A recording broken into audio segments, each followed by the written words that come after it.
The Hologram Room, written and read by Henry Charles. After a heated argument with her teacher in front of the class, Allison took off and headed toward the bright red exit sign. Bang! Allison went through the door, but to her surprise, she was not outside. The door led her to a corridor with a flight of stairs going up. She could hear her teacher's footsteps getting closer and closer. She didn't care. She was already in trouble. Allison raced up the stairs. She started counting the numbers on all the doors. 1, 2, 3, 4. Allison just wanted out. Not caring where she wound up, Allison was no longer paying attention to how many flights of stairs she ran up. She wanted to get as far away as possible. Suddenly, she saw a sign that said, "This way to the hologram room." She enters the hologram room, and the door slams shut behind her. Allison turns around and realizes the only way out is for someone outside to open the door. There were no doorknobs on the inside of the hologram room door. That did not bother her as she wandered around the completely bright white room with high ceilings. A silhouette of a woman starts to appear. "Oh, child, who's been doing your hair?" said a sweet southern voice. Allison snaps back. "Who? My grandmother, that's who. Who are you anyway?" "I am Madam C.J. Walker, and by the looks of your hair, you really don't know me. You are famous because you know how to make hair.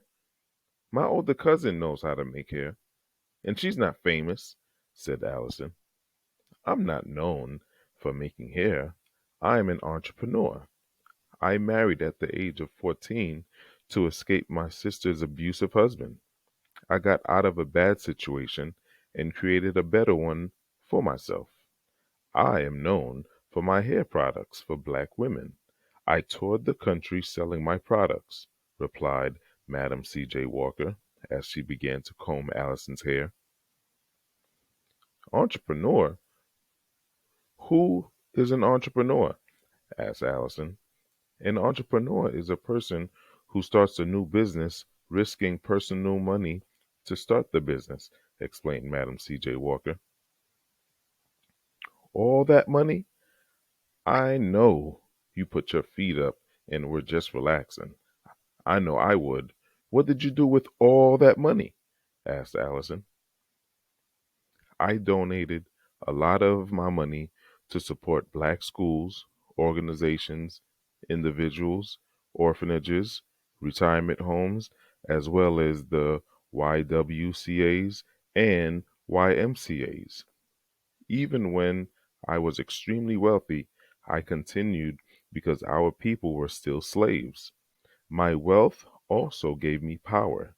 I lectured and reached out to my black people about the issues that were still holding us back," Madam C.J. Walker explained.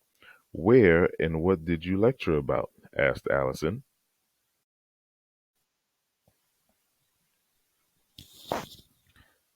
"I lectured at black institutions against slavery. I was a keynote speaker at many National Association for the Advancement of Colored People fundraisers.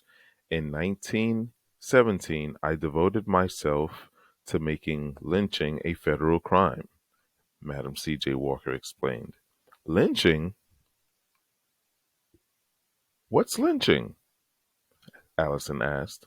Madam C.J. Walker interjects and says, "It was nice talking to you, but I have to go."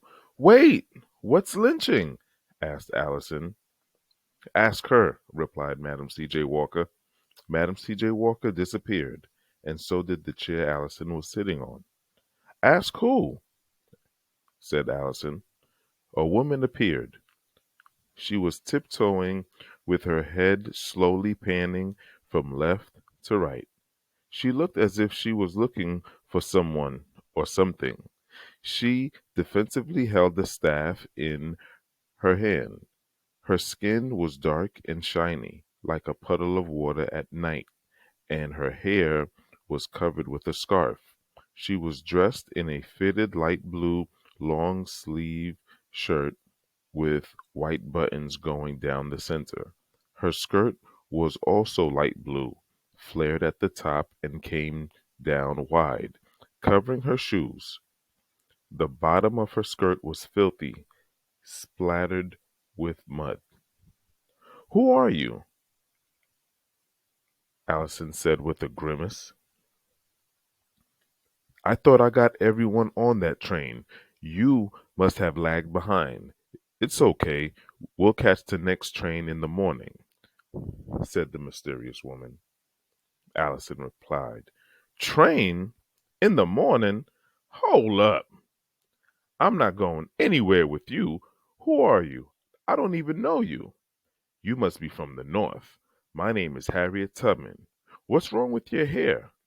"It was Madam C.J. Never mind," said Harriet Tubman. "Why do you have a staff in your hand?" asked Allison. "Just in case we run into some trouble," answered answered Harriet Tubman. "What kind of trouble?" Allison said angrily. "The only trouble I see here is you trying to take me on the train, and I don't even know who you are." Harriet Tubman frowned and approached Allison, getting so close that their noses nearly made contact. "You want to know who I am? I was born into slavery. The only good thing was waking up in the morning. Sometimes I did not want to wake up. I was forced to work at the age of 6. My master let his neighbor borrow me. I was beaten regularly. There were times I was beaten for eating a sugar cube. I witnessed blacks get lashed to death. The nights were freezing cold. We slept close to the fireplace. I would let my feet touch the burning ashes so they wouldn't get frostbitten." Feeling ashamed, Allison said, "I'm sorry. I didn't know. Were you ever married?"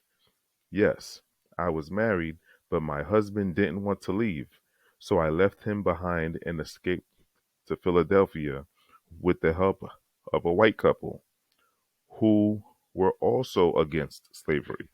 Not all white people are bad. There are some good ones out there," Harriet Tubman explained. "If you escaped, why did you come back?" asked Allison. "I came back to help free other slaves. So far, I have freed over 300 enslaved people on 19 trips and never lost a passenger. But I don't know where you came from. I can hear them coming. Are you sure you don't want to come with me?" asked Harriet Tubman. "Nah, you can go without me," said Allison. Harriet Tubman nods, pans the room one last time, then disappears. "Wait, what's lynching?" shouted Allison. Still not understanding or grasping the harsh facts, what Allison doesn't know is these people fought with the walls against their backs. Let's see how she reacts when she's exposed to more facts. "Lynching? Who wants to know about lynching?" says a stern, deep male Southern voice. "Me," said Allison. A middle-aged man appears from the corner of the room. He was dressed in a black suit with a white shirt, with the top button undone with no tie. The man continues, "The word lynch originated from a man named Willie Lynch. Willie Lynch was a British slave owner in the West Indies.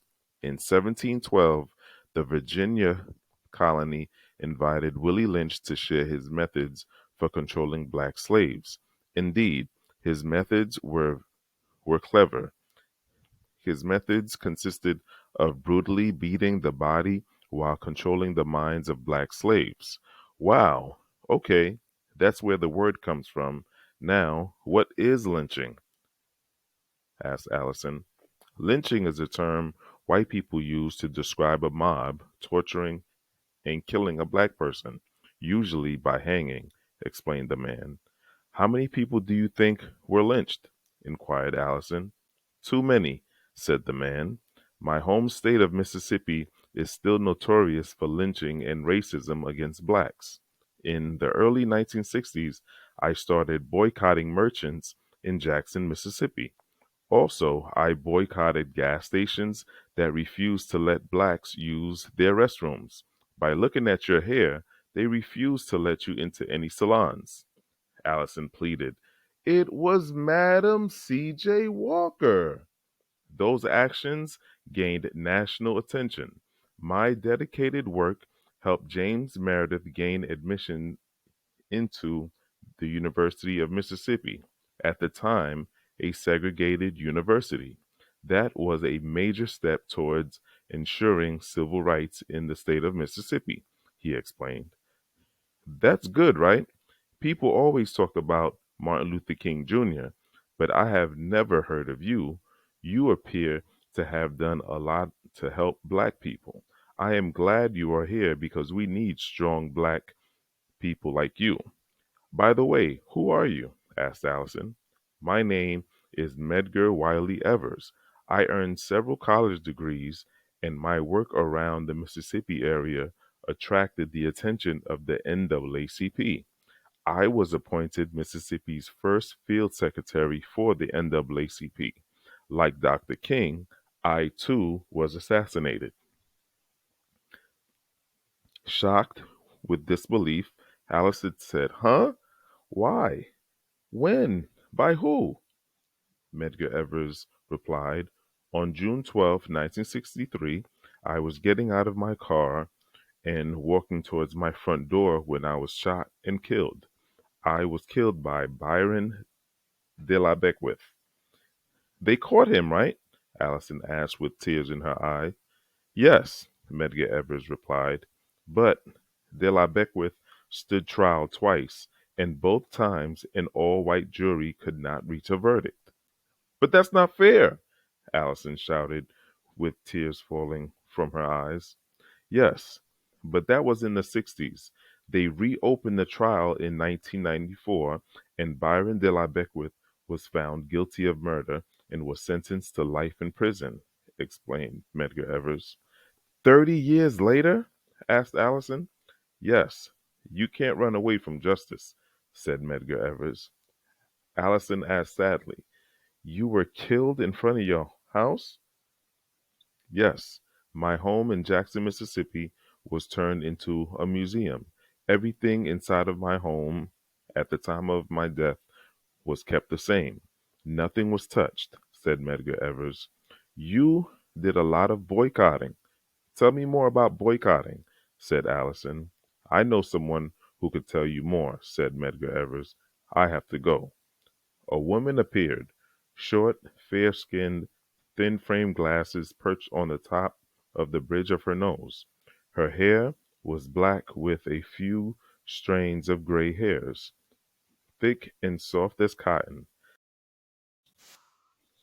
Hello, young lady, she said with a sweet southern voice. I know who you are. I know who you are, said Allison anxiously while jumping up and down. You are Rosa Parks. Yes, yes, I am. I learned about you in school. You didn't get up for that white man. You sat down first. I wouldn't have gotten up either. How can he just tell you to get up? You sat down first. First come, first serve. See ya, wouldn't want to be ya, said Allison. You think I didn't get up because I sat down first? Asked Rosa Parks. Yeah, said Allison. If that's what you think, then you don't know why I didn't get up, said Rosa Parks. Then why didn't you? Asked Allison. I was tired. Oh, you were just coming from work, right? Oh, I see now, said Allison. Young lady, no. I was tired. I was tired of being told what I could and could not do, of the injustice, of the brutal attacks and senseless killings of my people, and of sitting in the back of the buses. Young lady, You know me because I fought for what I believed in and still fought until I was in the grave, said Rosa Parks. I want to be just like you, said Allison.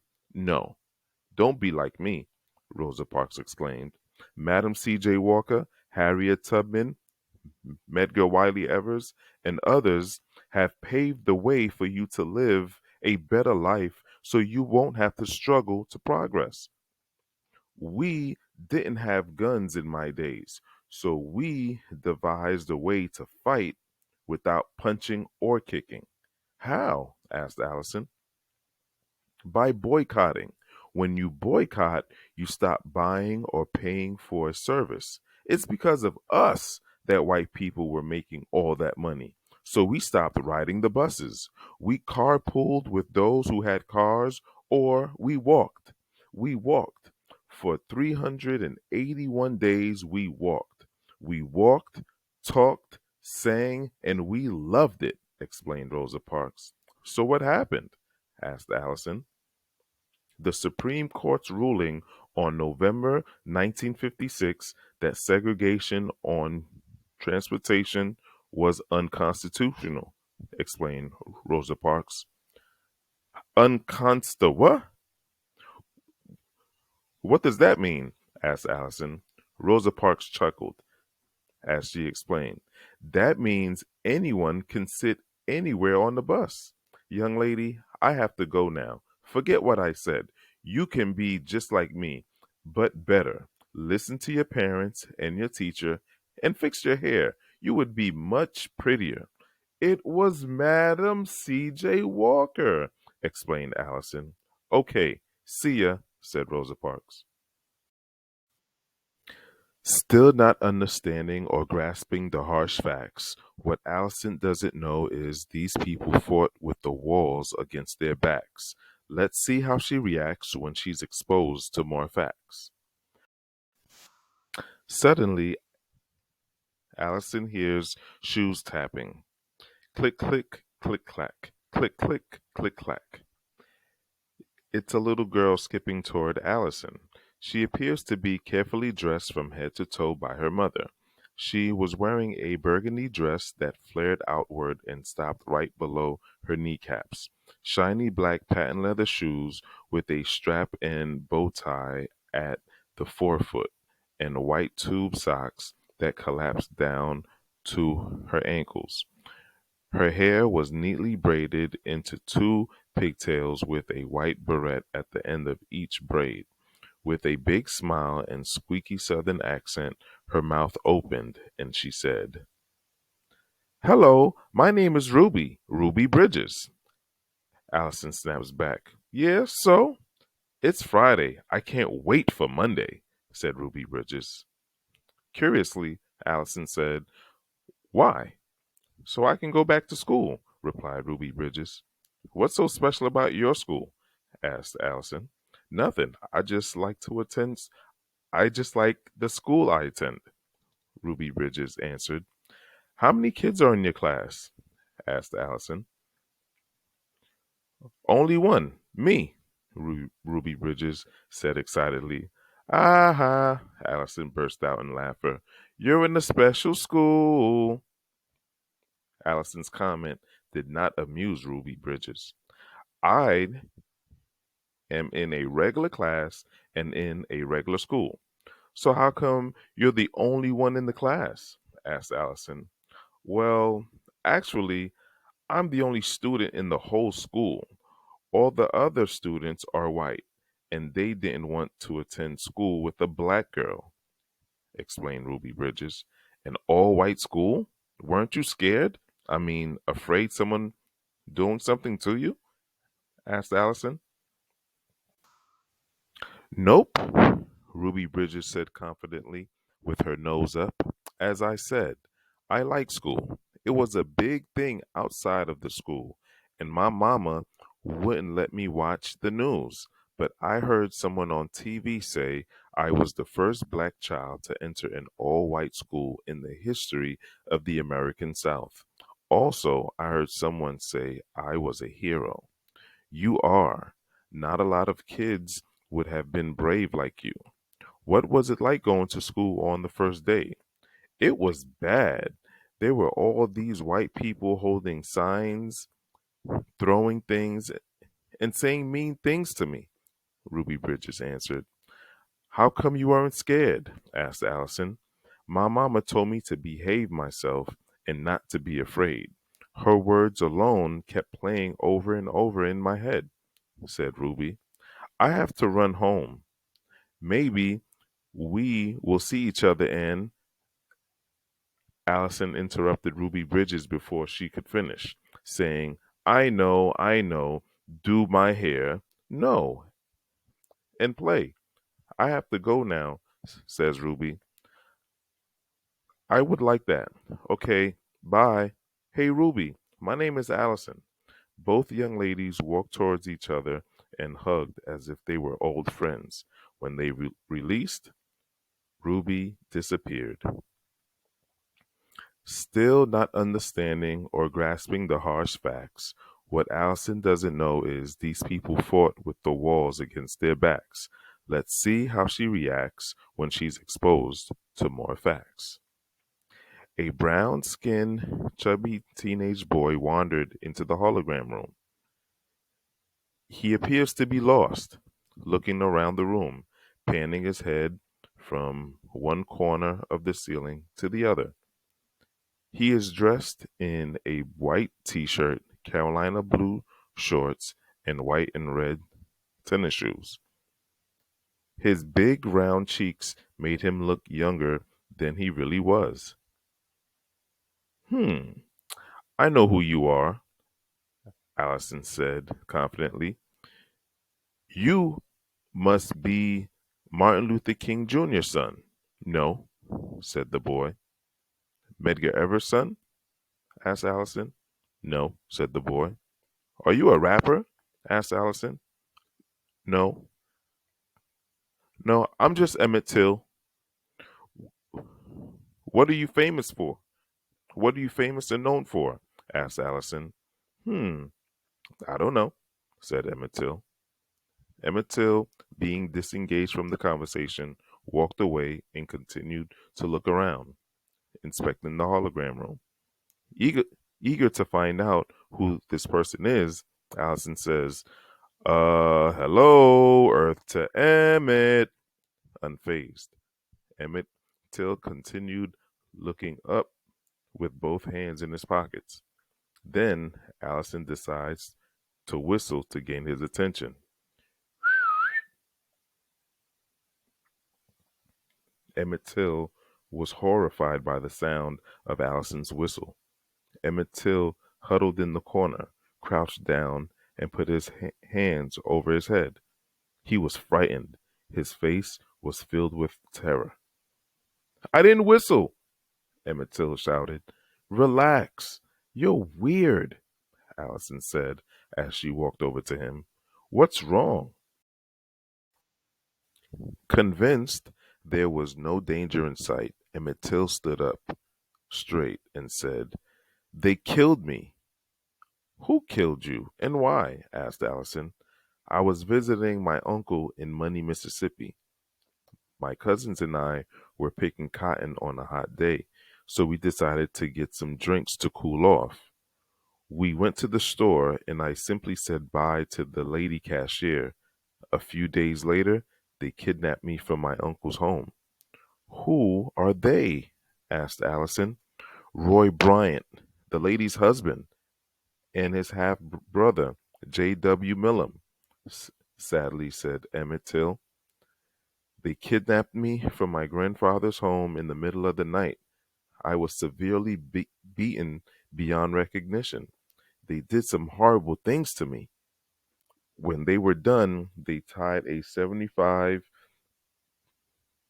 fan to my neck with barbed wire, and then they threw my body into the Tallahatchie River, hoping that my body would stay at the bottom of the river. They they were caught, right? Allison asked with teary eyes. Yes, but they were found not guilty of murder. 4 months after the trial, they confessed to killing me in a magazine, answered Emmett Till.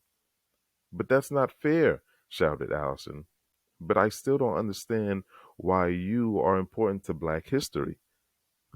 My murder was senseless, ruthless, and gruesome.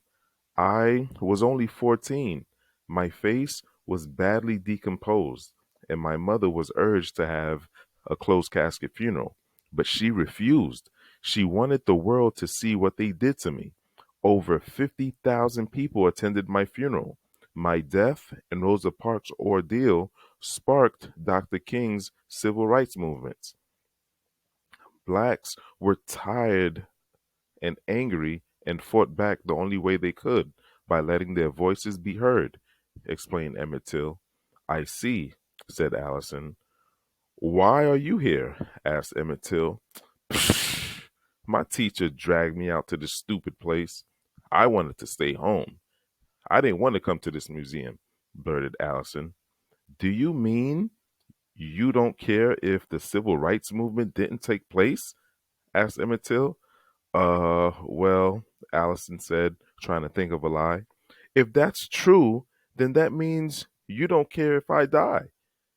You have the chance to do what I will never be able to do. You'll have the chance to live your childhood. You'll have the chance to become a role model and change the life of another young girl or young. And you don't care? Shouted Emmett Till. Allison noticed a tear fall from Emmett Till's eye as he walked away. Before he could turn around, Emmett Till stopped as if he was about to say something, but instead he continued to retreat, shaking his head and looking down in disgust. Emmett, I didn't see it that way. Emmett! Emmett! Emmett! cried Allison as she watched Emmett Till walk away and then vanished. Pip pat, pip pat, pip pat. Allison heard footsteps, but ignored them. Her verbal exchange with Emmett Till emotionally hurt her. She started to cry as the footsteps got closer and closer, and then she wiped her tears. What are you doing in here? Shouted Miss Jones. We've been looking everywhere for you. Everyone else is on the bus. And what happened to your hair? Have you been fighting? No, says Allison as she fights back some more tears. It was Madam C.J. Walker. I met her, Harriet Tubman, Medgar Wiley Evers, Rosa Parks, Ruby Bridges, and Emmett Till. You actually expect me to believe you? Says Miss Jones as she looks around the huge hologram room. Yes, I know I have been a pain, but I'm sorry. I really am. I know the struggles and triumphs of black men, women, and children. From now on, I will try to change, explains Allison. I still have my doubts about you. Do you know how many times you said you were going to change? Remember the incident with the principal's car? Yeah, cried Allison. And what you did to those hamsters in the science lab? Added Miss Jones. I know, Miss Jones, said Allison. Why should I believe you? Shouted Miss Jones. This is just one of your many broken promises, and I'm tired of it. Allison sighed. Why should I believe you? Said Miss Jones. I knew it. You can explain it to your grandmother. Let's go. Miss Jones turned her back and headed for the door. The reason why Rosa Parks is known is that she stood up, well, sat down for what she believed in, shouted Allison. Shocked and thrilled, Miss Jones stopped in her tracks. She was tired of the injustice going on with blacks. Harriet Tubman was a soldier. She helped free over 300 slaves, and despite her rough upbringing, she became a soldier. Medgar Evers didn't let anything stop him. He relentlessly pushed against segregation in Mississippi and the South. Madam C.J. Walker, even though she didn't finish my hair, I still love her. She was the first African American female millionaire. She didn't sit on her money until she died and spoke out against segregation and supporting the need. needy throughout the country. Ruby Bridges couldn't care less if those white people didn't want to attend school with her. She was going to get her education. She was brave. Those people were saying nasty things to her, and she marched in. The death of Emmett Till was gruesome, but it showed the entire world how this country's legal system was mistreating black people and even black children. I see now why you wanted me to come here. I'm sorry for everything I've done. I promise I'll try to do better. I promise, said Allison. This is why I brought you here, to learn and understand our history and struggles. But if you keep messing up in school, then their hard work would have gone for nothing, explained Miss Jones. I understand, said Allison. Come on, we have a bus to catch, said Miss Jones. The end. Thank you for listening to the Hologram Room.